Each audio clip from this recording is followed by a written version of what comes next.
Hey guys, happy 2026. And happy it's less than 5 months till ANTCON 2026. Today we are going to take a quick look at my Polyrhachis Armata colony. I showed them briefly late last year and a lot has changed since then. They're now in a large Ant Antics outworld and I've put some different bits of wood at the back, hopefully creating a place for them to want to weave. The fake plants are just to add some colour and to make it look prettier. I've placed their test tubes directly into the outworld, which they have weaved a fair bit already. The amount they weave is insane. They weave by dragging their larvae around like little glue sticks, creating their nests. With the larvae having to produce so much silk at the same time as growing into the next generation of workers, they require a decent amount of protein. And as you can see in this clip, it's understandable they have the nickname spiny hook ants. The spikes on them look dangerous.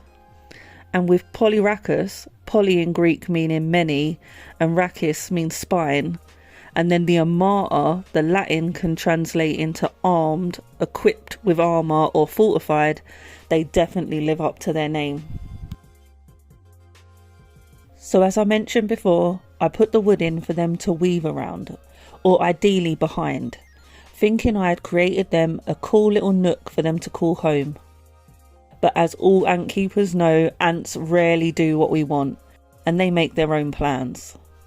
So the Armata are starting to build right at the front right corner on the clean acrylic. Who doesn't love frosted acrylic at the front?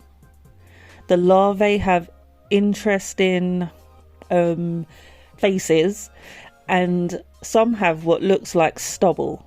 I wouldn't describe the process as cute or anything, but it's definitely interesting to watch. I've been mesmerised watching them, and it's made me keep popping into my ant room to see their rapid process. I've filmed a couple of time lapses to show some of the progress they can make in as little as 10 minutes. And you can see them dragging their larvae along the same path to start to create the walls of their chambers. They work so efficiently together and regularly swap out the larvae. I assume it's when the silky glue stick is running low and they give them a break to create more. They looked like they were dragging in the old cocoon casings to use as building material, so I added some weaver nest making material for them, which they wasted no time in putting to good use. I don't know what the secret is with this hole, but there's always at least one in it.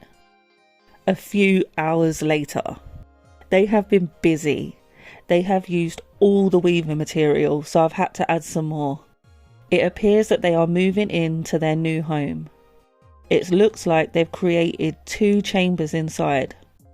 It will be interesting to see if they build up from here and make a loft conversion, or maybe expand to the side to add additional rooms. I'm sure it won't be long till we find out. Although these are not a particularly fast growing species, with them being so large, they take up a fair amount of room. So just having 10 new workers be born, that's a lot of space they take up. I reckon if their gaster was hollowed out, an acorn ant and first workers could live inside comfortably.